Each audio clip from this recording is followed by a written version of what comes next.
तो पुत्रा पूरे बिहार में सबसे ज़्यादा वोटों से जीतने वाला सीट है, क्योंकि यहाँ हम सबसे कम वोट से हारे थे।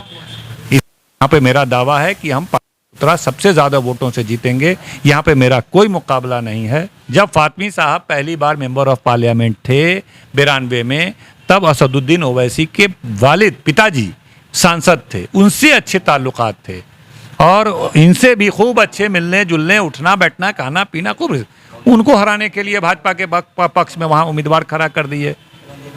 मधुबनी जाइए, हम 5 लाख वोट से 4.5 लाख वोट से आ रहे थे, वहाँ हमारे लोग संतुष्ट हैं कि जीत रहे हैं इस बार संतुष्ट? हाँ, तमाम जगहों पर। आप सब उजियारपुर चले जाइए, आप तमाम जगहों को, शिवहर जाइए, 3 लाख से आ रहे थे, आप कहीं चले जाइए, आप सारण चले जाइए, जहाँ भी जाइए, समस्तीपुर जाइए, दरभंगा जाइए, जहाँ भी हम 3-3, 4-4 लाख से हारे थे, वहाँ पर भी हम या तो जीत रहे हैं या बढ़त में हैं।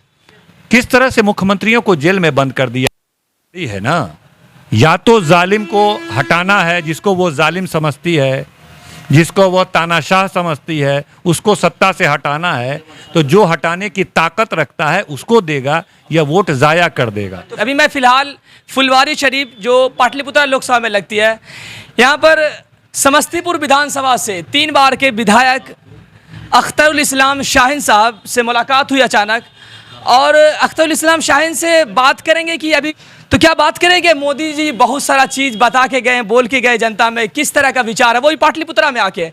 तो सबसे पहले आपका बहुत बहुत स्वागत है अख्तरुल इस्लाम शाहीन जी। धन्यवाद, बहुत बहुत धन्यवाद। सबसे पहले आपका मेरा सवाल ये है कि इस बार जो है मीसा भारती बार बार मतलब बहुत कम वोटिंग से हार जा रही है, क्या लगता है इसके पीछे क्या राज है? और इस बार एक और पार्टी आ गई है जो खास करके या इस तरह के लिए जो असदुद्दीन ओवैसी की पार्टी AIMM है, तो क्या लगता है इस बार दबदबा किसका रहेगा और इस बार चेंज हो सकता है, बदलाव हो सकता है? नहीं, देखिए, इस बार भी बिहार में जो आप देख रहे हैं कि जिन सीटों पर हम 2.5 लाख, 3 लाख, 4 लाख वोट से भी हारे थे, उन सीटों पर भी हम जीत का दावा कर रहे हैं और हमारी जीतने की स्थिति है।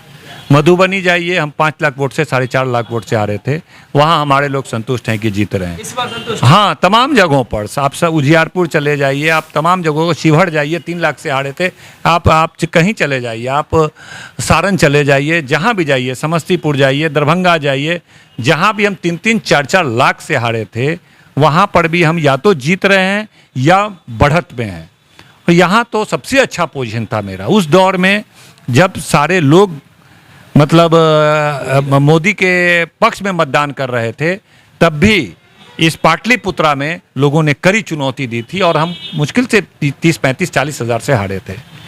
तो उस हिसाब से देखिएगा कि हम 4 लाख को मेकअप कर रहे हैं, तो यहाँ 4 लाख मेकअप करेंगे तो हम तो 3.5 लाख से जीतेंगे।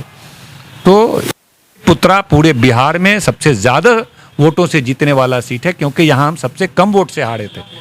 यहाँ पे मेरा दावा है कि हम पुत्रा सबसे ज़्यादा वोटों से जीतेंगे। यहाँ पे मेरा कोई मुकाबला नहीं है और कोई दिक्कत की बात। इस तरह क्या लगता है कुछ? बिहार में सब जगह खड़ा किया उन्होंने, सब जगह 500, 700, 400 का रिपोर्ट है, सब जगह का रिपोर्ट वोट लाएगा। 1000, 2000 का 1000 की बात नहीं हो रही है कहीं भी। इतना कम? फातिमी साहब जो ओवैसी साहब के अच्छे दोस्त रहे हैं, असदुद्दीन ओवैसी के अच्छे दोस्त रहे हैं, असदुद्दीन ओवैसी के वालिद से भी उनका रिश्ता रहा है।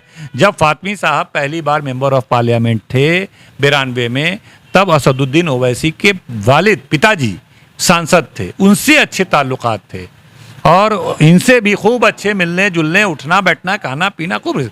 उनको हराने के लिए भाजपा के पक्ष में वहाँ उम्मीदवार खड़ा कर दिए। अब समझ में नहीं आया, खुद ताजुब कर रहे थे कि मेरे खिलाफ तो नहीं खड़ा करेगा, लेकिन खड़ा कर दिया, कोई फर्क नहीं पड़ा। उन्होंने कहा कि 500 वोट भी नहीं पुर सकता है उसको, उसके फर्क नहीं पड़ने वाला पाटलिपुत्रा नहीं। उन्होंने कहा था कि उसके गांव में उसको 10-20 वोट नहीं मिला। तो वो देखिए, जनता में समझदारी है ना, या तो जालिम को हटाना है, जिसको वो जालिम समझती है, जिसको वो तानाशाह समझती है, उसको सत्ता से हटाना है, तो जो हटाने की ताकत रखता है उसको देगा या वोट ज़ाया कर देगा। तो फिर ये भी बात 4,000, 5,000, 10,000, 20,000 वोट ज़ाया कर देगा। इतने नासमझ इंसान अब नहीं रहा, लोग इतना बेवकूफ़ अब कोई नहीं रहा कि अपने वोट को ज़ाया कर दे। और जालिम जो जुल्म कर रहा है हिंदुस्तान पर, हिंदुस्तान कैसा जुल्म है थोड़ा बताइए? किस तरह से मुख्यमंत्रियों को जेल में बंद कर दिया।